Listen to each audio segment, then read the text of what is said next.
యోహాను రాసిన దర్శన గ్రంథము 4వ అధ్యాయము. దివ్యలోకపు ఆరాధన. ఈ సమయమున నాకు మరి ఒక దృశ్యము గోచరించినది. దేవలోకమున ఒక ద్వారము తెరువబడి ఉండుట గమనించితిని. నాతో ఇది వరకు సంభాషించియున్న బాకానాదము వంటి స్వరము, ఇటు రమ్ము, తదనంతరము ఏమి జరగవలయును నీకు చూపెదను అని నన్ను ఉద్దేశించి పలికెను. ఆ క్షణమే ఆత్మ నన్ను ఆవేశించెను. ఆ దేవలోకమున ఒక సింహాసనము ఉన్నది. దానిపై ఎవరో ఆసీనుడై ఉండుట గమనించితిని. ఆసీనుడైన వాని వదనము సూర్యకాంత మణివలెను, కురువింద రత్నము వలెను దేదీప్యమానమై ఉండెను. సింహాసనము చుట్టూను మరకత మణి వర్ణము గల ఇంద్రధనస్సు వెలుగొందుచుండెను. ఆ సింహాసనము చుట్టూను మరి 24 సింహాసనములు ఉండెను. వానిపై 24 పెద్దలు కూర్చుండి ఉండిరి. వారు ధవళ వస్త్రములను ధరించి శిరస్సులపై బంగారపు కిరీటములను కలిగి ఉండిరి. ఆ సింహాసనము నుండి మెరుపులు మెరయుచుండెను, గర్జనలను ఉరుములను వెలువడుచుండెను. ఆ సింహాసనం ఎదుట 7 దివిటీలు వెలుగుచుండెను. ఇవి దేవుని సప్తాత్మలు. సింహాసనమునకు ఎదురుగా స్ఫటికము వలె స్వచ్ఛమై పారదర్శకమై సముద్రము వలె గోచరించున్నది ఏదియో ఉండెను. సింహాసనమును పరివేష్టించి దానికి ఒక్కొక్క పార్శ్వమున ముందు వెనుకల నేత్రములు గల 4 జీవులు ఉండెను. అందు మొదటిది సింహము వలె ఉండెను, రెండవది ఆవు దూడ వలె కనబడెను, మూడవది మానవుని ముఖాకృతి కలిగి ఉండెను, నాలుగవది ఎగురుచున్న గ్రద్దను పోలి ఉండెను. ఈ 4 జీవులలో ప్రతి జీవియు 6 రెక్కలు కలిగి లోపలను వెలుపలను నేత్రములతో నిండి ఉండెను. అవి రేయింబవళ్ళు ఇట్లు పాడుచునే ఉండును: సర్వశక్తిమంతుడును దేవుడును అయిన ప్రభువు, పవిత్రుడు, పవిత్రుడు, పవిత్రుడు. ఆయనయే త్రికాలస్థితుడు. సింహాసనాసీనుడును నిత్యుడును అగు వ్యక్తికి వైభవ కీర్తి, కృతజ్ఞతాస్తోత్రములను ఆ 4 జీవులు పెక్కుమార్లు అర్పించినవి. అట్లే ఆ సింహాసనాసీనుని ఎదుట ఆ 24 పెద్దలను సాష్టాంగపడిరి. ఆ శాశ్వతుని పూజించిరి. తమ కిరీటములను ఆ సింహాసనం ఎదుట ఉంచి ఇట్లు స్తుతించిరి: ప్రభు, ఓ దేవా, మహిమ, గౌరవము, శక్తి పొందుటకు నీవు అర్హుడవు. ఏలన సర్వమునకు నీవే సృష్టికర్తవు. నీ సంకల్పముననే అవి జీవమును పొంది బ్రతుకుచున్నవి. 5వ అధ్యాయము. గ్రంథము గొర్రెపిల్ల. ఆ సింహాసనాసీనుడగు వాని కుడి చేతియందు ఒక గ్రంథమును నేను చూచితిని. ఆ గ్రంథమునకు ఇరుప్రక్కల రాయబడి ఉండెను. అది 7 ముద్రలచే ముద్రింపబడి ఉండెను. అప్పుడు అటనున్న ఒక గొప్ప దేవదూత బిగ్గరగా ఇట్లు ప్రకటించెను: ఈ ముద్రలను పగులగొట్టి గ్రంథమును విప్పగల యోగ్యుడెవడు? అయితే పరలోకమందు గాని, భూమి మీద గాని, భూమి క్రింద గాని ఆ గ్రంథమును తెరచి లోని విషయములను గ్రహింపయోగ్యుడగు వ్యక్తి ఎవడును కానరాడయ్యను. గ్రంథమును తెరచుటకు గాని లోని విషయమును గ్రహించుటకు గాని యోగ్యుడగు వ్యక్తి ఒక్కడునూ లభించకపోవుటచే నేను మిక్కిలి దుఃఖించితిని. అప్పుడు ఆ పెద్దలలో ఒకడు నాతో ఇట్లు పలికెను, విలపింపకుము, చూడుము, యూదాజాతి సింహం, దావీదు సంతతిలో శ్రేష్ఠుడు, గెలుపొందిన వాడు అతడే 7 ముద్రలను పగలగొట్టి గ్రంథమును తెరవగలడు. అప్పుడు ఆ సింహాసనము మధ్య ఒక గొర్రెపిల్ల నిలిచి ఉండుట కనుగొంటిని. అది 4 జీవుల చేతను పెద్దల చేతను పరివేష్టింపబడి ఉండెను. ఆ గొర్రెపిల్ల వధింపబడినట్లు ఉండెను. అది 7 కొమ్ములను 7 కన్నులను కలిగి ఉండెను. అవి భువికి పంపబడిన దేవుని 7 ఆత్మలు.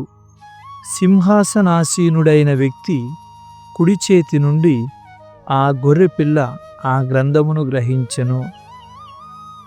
ఆయన దానిని తీసుకునినప్పుడు ఆ 4 జీవులను 24 పెద్దలను ఆ గొర్రెపిల్ల ముందు సాగిలపడిరి. ఆ పెద్దలందరూ వీణలను ధరించి బంగారు పాత్రలలో ధూపములను అర్పించుచుండిరి. ఆ ధూప ద్రవ్యములే పరిశుద్ధుల ప్రార్థనలు. వారొక క్రొత్త పాటను ఇట్లు పాడిరి.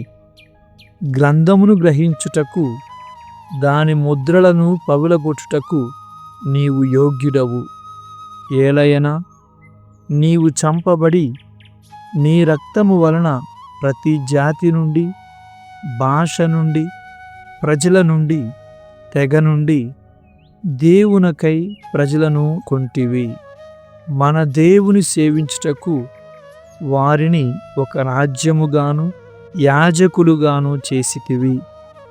వారు ఈ భూమిని పాలింతురుగాక. నేను మరలా చూచితిని, కోట్ల కొలదిగా దేవదూతలు పాడుట వింటిని. ఆ 4 జీవులు పెద్దలు అందరును సింహాసనము చుట్టూను నిలుచుండి ఇట్లు బిగ్గరగా పాడిరి. చంపబడిన గొర్రెపిల్ల శక్తి, భాగ్యము, జ్ఞానము, బలము, గౌరవము, వైభవము, స్తోత్రము పొందుటకు యోగ్యమైనది. త్రిలోకముల యందలి ప్రతి జీవిని, జలచరములను అన్నిటినీ, సృష్టి అందలి జీవకోటిని అంతటినీ నేను వింటిని. వారు ఇట్లు పాడుచుండిరి, సింహాసనాసీనునకు గొర్రెపిల్లకు స్తుతి, గౌరవము, వైభవము, ప్రాభవము శాశ్వతమగునుగాక. ఆ 4 జీవులను ఆమెన్ అని సమాధానమొసగెను. పెద్దలు సాగిలపడి పూజించిరి. 6వ అధ్యాయము. ముద్రలు. అప్పుడు గొర్రెపిల్ల ఆ 7 మొదటి ముద్రను విప్పుట చూచితిని. ఆ 4 జీవులలో ఒకటి ఉరుము వంటి కంఠస్వరముతో రమ్ము అని పిలిచెను. నేను అటు చూడగా అట ఒక తెల్లని గుర్రము ఉండెను. దానిపైనున్న అశ్వికుని హస్తమున ఒక విల్లు ఉండెను. అతనికి ఒక కిరీటము వసగబడెను. విజయుని వలె అతడు జయింపనేగెను. పిమ్మట గొర్రెపిల్ల 2వ ముద్రను విప్పెను. అప్పుడు ఆ 2వ జీవి రమ్ము అనుట వింటిని. మరి ఒక గుర్రము బయల్వెడలెను. ఇది ఎర్రనిది. మానవులు ఒకరిని ఒకరు చంపుకొనుటకు గాను భూమిపై సమాధానము లేకుండా చేయు శక్తి ఆ అశ్వికునకు వసగబడెను. అతనికి ఒక పెద్ద ఖడ్గము ఇయ్యబడెను. తదనంతరము గొర్రెపిల్ల 3వ ముద్రను విప్పెను. అప్పుడు ఆ 3వ జీవి రమ్ము అని పిలిచెను. అట ఒక నల్లని గుర్రము నాకు గోచరమయ్యను. ఆ అశ్వికుడు తన చేతి యందు ఒక త్రాసును ధరించెను. ఆ 4 జీవుల నుండి వెలువడిన ఒక స్వరమును నేను వింటిని. ఆ స్వరము ఇట్లు పలికెను: ఒక దినము కూలికి ఒక సేరు గోధుమలు, ఒక దినపు కూలికి 3 సేర్లు యవలు. కాని ఒలీవు నూనెను ద్రాక్షారసమును పాడు చేయకుడు. అంతటా గొర్రెపిల్ల 4వ ముద్రను విప్పెను. అప్పుడు ఆ 4వ జీవి రమ్ము అని పిలిచెను. అట ఒక పాలిపోయిన వర్ణము గల అశ్వమును నేను కనుగొంటిని. ఆ అశ్వికుని పేరు మృత్యువు. పాతాళము వాని వెన్నంటియే ఉండెను. భువియందు 4వ పాలు వారికి ఒసగబడెను. ఖడ్గముతో, కరువుతో, వ్యాధులతో, క్రూర మృగము చేత చంపుటకు వారికి అధికారము ఒసగబడెను. అనంతరము గొర్రెపిల్ల 5వ ముద్రను విప్పెను.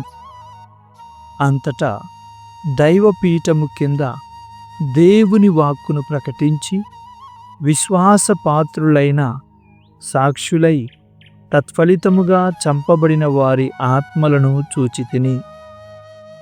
పెద్ద స్వరములతో వారు ఇట్లు అరచిరి: సర్వశక్తి మంతుడవగు ప్రభు, పవిత్రుడా, సత్యస్వరూపి, భూలోకవాసులను తీర్పునకు గురి చేయకుండుట ఎన్ని నాళ్ళు?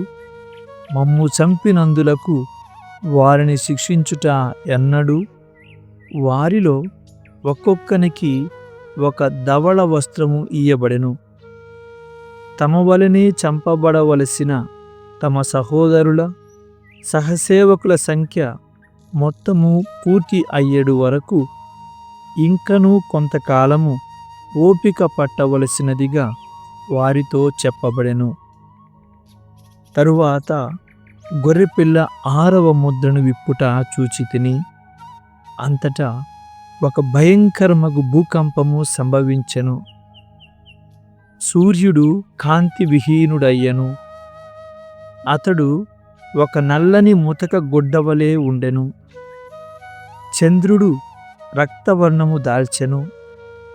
నక్షత్రములు భూమిపై రాలెను. అవి పెద్ద గాలికి అంజూరపు చెట్ల నుండి రాలిపడెడి పచ్చి కాయల వలె ఉండెను. చుట్ట చుట్టిన కాగితము వలె ఆకాశము అదృశ్యమయ్యను. పర్వతములు, ద్వీపములు స్థానభ్రంశము నొందెను. అప్పుడు భువి అందలి రాజులు, ప్రభువులు, సేనా నాయకులు, ధనికులు, బలవంతులు, బానిసలు, స్వతంత్రులు, సమస్త జనులు కొండరాళ్లలో, గుహలలో తలదాచుకునిరి. ఆ పర్వతములతోనూ ఆ శిలలతోనూ వారు, సింహాసనాసీనుని కన్నులబడకుండా మమ్ము దాచివేయుడు, గొర్రెపిల్ల కోపమునకు గురి కాకుండా మమ్ము కప్పివేయుడు. ఎలయన వారు కోపించు దినము వచ్చినది, వారికి ఎవరు ఎదురు నిలువగలరు అని మొరపెట్టుకొనిరి. 7వ అధ్యాయము. 1,44,000 మంది ఇజ్రాయేలు ప్రజలు. పిమ్మట ప్రపంచము 4 మూలల 4 దేవదూతలు నిలిచి ఉండుట గమనించి తిని. భూమిపై గాని, సముద్రముపై గాని, ఏ చెట్టు పైన గాని గాలి వీచకుండా వారు 4 దిక్కుల యందును గాలులను నిరోధించిరి. తూర్పు దిక్కు నుండి సజీవ దైవము యొక్క ముద్రతో మరి ఒక దేవదూత వచ్చుట చూచితిని. భూమిని, సముద్రమును నాశనము చేయుటకు దేవునిచే శక్తి నొసగబడిన 4 దేవదూతలను అతడు బిగ్గరగా పిలిచెను.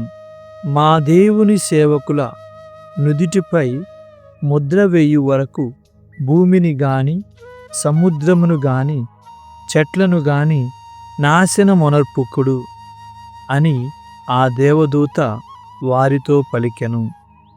తమ నొసళ్లపై దేవుని ముద్రను పొందిన వారి సంఖ్య నాకు ఎరిగింపబడెను. వారు ఇజ్రాయేలు నందలి అన్ని గోత్రముల నుండి గ్రహింపబడిన 144,000 మంది మాత్రమే.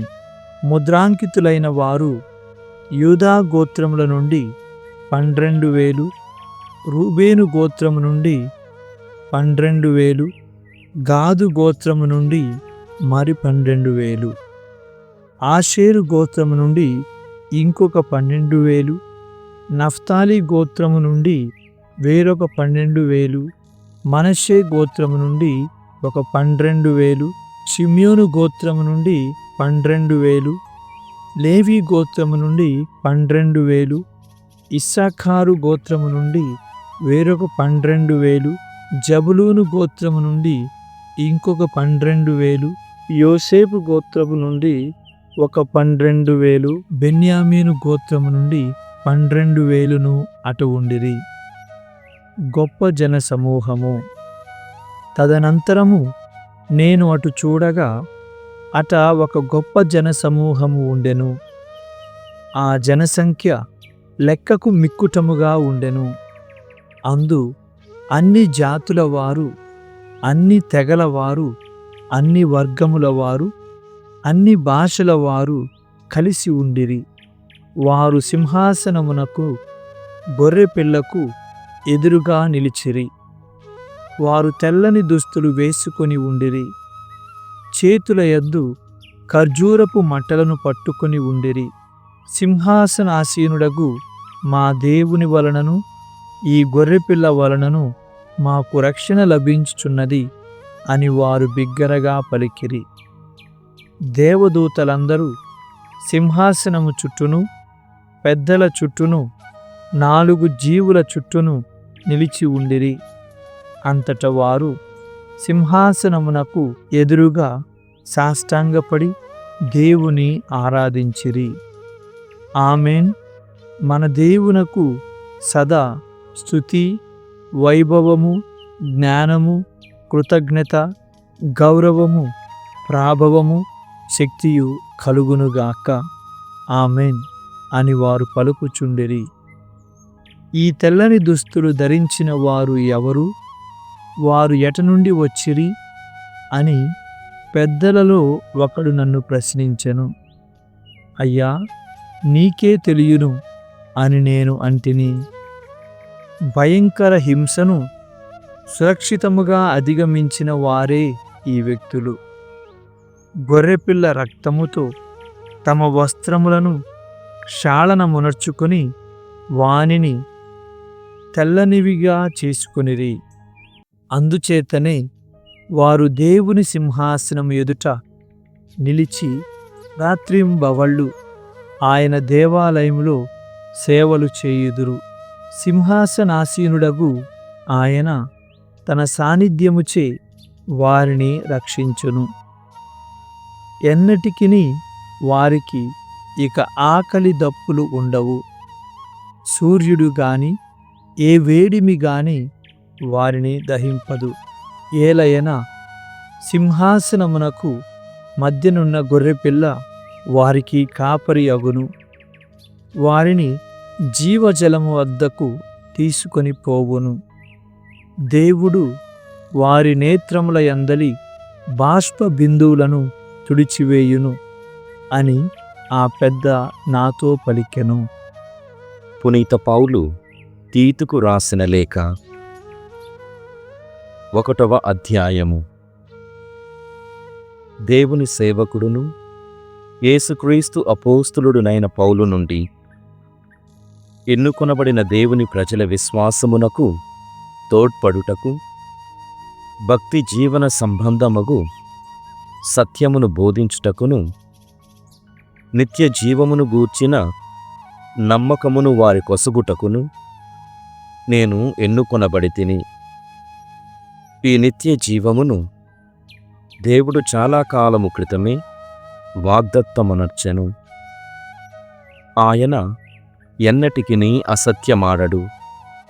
కనుక యుక్త సమయమున తానొనర్చిన వాగ్దానమును ఆయన ప్రదర్శించెను. నాకు అప్పజెప్పబడిన ఈ విషయమును మన రక్షకుడైన దేవుని ఆజ్ఞచే నేను ప్రకటించుచున్నాను. మన విశ్వాసమునందు నా నిజమైన కుమారుడు తీతునకు వ్రాయుచున్నాను. తండ్రి దేవుని నుండి, మన రక్షకుడగు క్రీస్తు యేసు నుండి నీకు కృప, సమాధానము. క్రీటులో తీతు పని. నేను నీకాజ్ఞాపించిన ప్రకారము ఇంకనూ తీర్చిదిద్దబడవలసిన వానిని క్రమపరచుటకు ప్రతి నగరమునందును దైవ సంఘమునకు పెద్దలను నియమించుటకు నిన్ను నేను క్రీటులో వదిలి వచ్చితిని. సంఘాధిపతి దోషరహితుడు, ఒకే భార్య కలవాడునై ఉండవలెను. అతని పిల్లలు భోగలాలసులు, క్రమరహితులుగాక విశ్వాసము గలవారై ఉండవలెను. అతడు దేవుని పనికి యాజమాన్యము వహించును కనుక సంఘాధిపతి నిందారహితుడై ఉండవలెను. అతడు అహంకారియు, ముక్కోపియు, త్రాగుబోతు, దౌర్జన్యము చేయువాడు, దురాశాపరుడును కారాదు. అతడు అతిథులను సత్కరించువాడు, మంచిని ప్రేమించువాడు కావలెను. ఇంద్రియ నిగ్రహము కలవాడు, రుజుమార్గమున నడుచువాడు, పవిత్రుడు, క్రమశిక్షణ కలవాడునై ఉండవలెను. సిద్ధాంతముతో ఏకీభవించు సందేశమును అతడు దృఢముగా అంటిపెట్టుకొని ఉండవలెను. ఈ విధముగా ఇతరులను సత్యబోధనలచే ప్రోత్సహించుటకు, దానికి వ్యతిరేకులైన వారి దోషములను చూపెట్టుటకు అతడు సమర్థుడుగా ఉండవలెను. ఏలయన అవిధేయులు, శూన్యవాదులు, మోసగాండ్రు, ముఖ్యంగా సున్నతి సంబంధులు అనేకులు ఉన్నారు. ధన సంపాదనము అను నీచ వ్యామోహముతో వారు దుర్బోధలు చేయుచు కుటుంబములనే తలక్రిందులు చేయుచున్నారు. కనుక వారి నోళ్ళు మూయింపవలసి ఉన్నది. క్రీటు దేశీయులు సర్వదా అసత్యమాడువారు, దుష్టమృగములు, సోమరులు, తిండిపోతులునై ఉన్నారు అని వారిలో ఒకడు, వారి ప్రవక్తలలో ఒకడు చెప్పెను. అతడు చెప్పినది యథార్థమే. అందుచేతనే వారు మంచి విశ్వాసమును కలిగి ఉండవలెనని హెచ్చరింపుము. యూదుల కట్టుకథలను, సత్యమును త్రోసిపుచ్చిన వారి ఆజ్ఞలను పట్టుకొని వ్రేలాడకుండునట్లు వారిని నీవు తీవ్రముగా గద్దింపుము. పవిత్రులకు సమస్తమును పవిత్రమే, కాని వారి బుద్ధియు అంతఃకరణమును మలినములగుటచే అపవిత్రులు, విశ్వాసము లేనివారు అగువారికి ఏదియును పవిత్రము కాదు. వారు దేవుని ఎరుగుదుమని చెప్పుకొందురు, కాని వారు చేయు కార్యములు దానికి విరుద్ధములు. వారు కలుషాత్ములు, అవిధేయులు, మంచి చేయుటకు అసమర్థులు. 2వ అధ్యాయము. దృఢమైన సిద్ధాంతము. కాని నీవు దృఢమైన సిద్ధాంతమునకు అనుగుణముగా ఉన్నదానినే బోధింపుము. వృద్ధులైన పురుషులు విజ్ఞత కలవారు, తెలివి కలవారు, ఇంద్రియ నిగ్రహము కలవారు కావలెను. వారు విశ్వాసము, ప్రేమ, సహనము అనువానియందు దృఢత్వము కలిగి ఉండవలెనని బోధింపుము. అట్లే వృద్ధ స్త్రీలు ఇతరులపై అపవాదములు వేయక, మద్యమునకు బానిసలు కాక, భయభక్తులతో ప్రవర్తింపవలెనని చెప్పుము. యువతులు తమ భర్తలను, బిడ్డలను ప్రేమించునట్లును, ఇంద్రియ నిగ్రహమును శుచిత్వమును కలిగి ఉండునట్లును మంచి గృహిణులుగా కనికరము గలవారై భర్తలకు విధేయులు అగునట్లును బోధించుచు వృద్ధ స్త్రీలు వారిని తీర్చిదిద్దవలెను. అట్లైనచో దేవుని వాక్యము గూర్చి ఎవరునూ చెడుగా పలుకరు.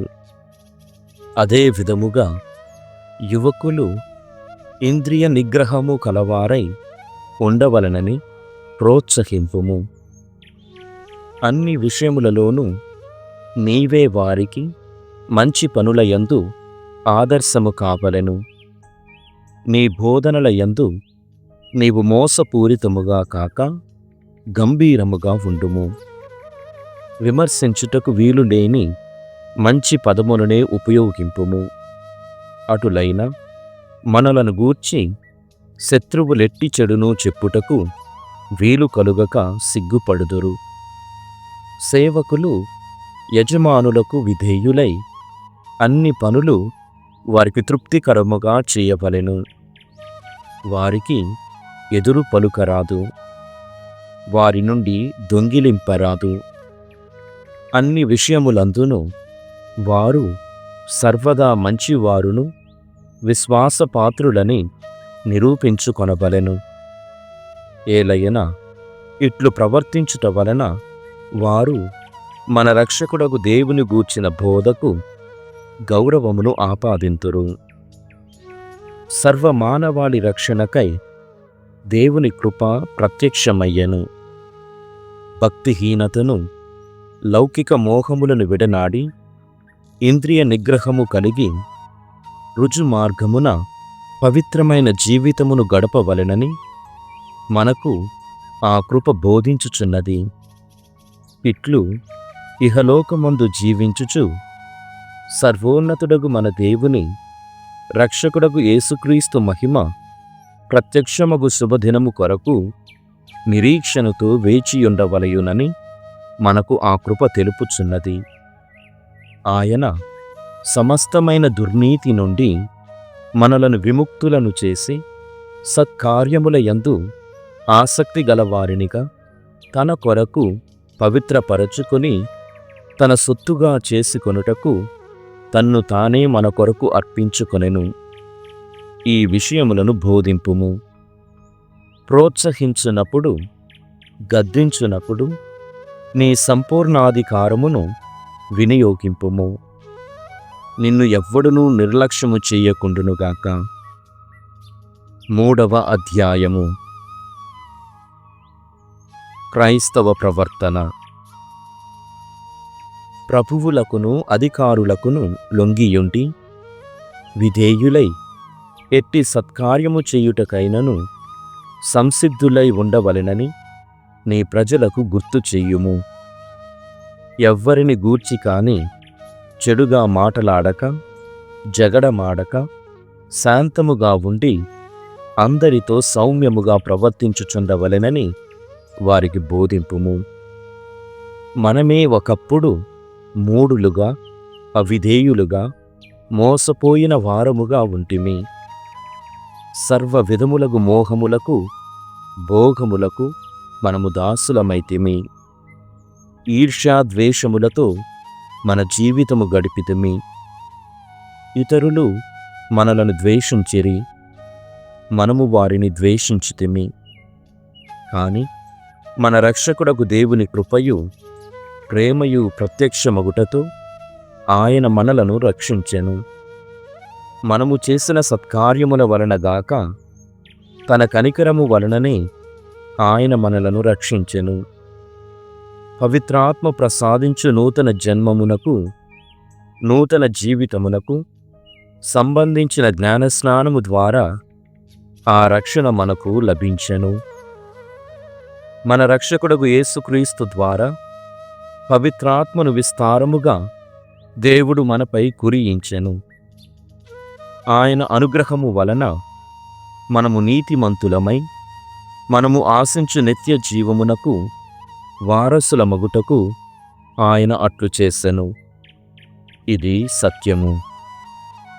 దేవుని యందు విశ్వాసముంచు వారు సత్కార్య నిమగ్నులై శ్రద్ధ వహించుటకు గాను నీవు ఈ విషయములను గట్టిగా బోధింపవలయునని కోరుచున్నాను.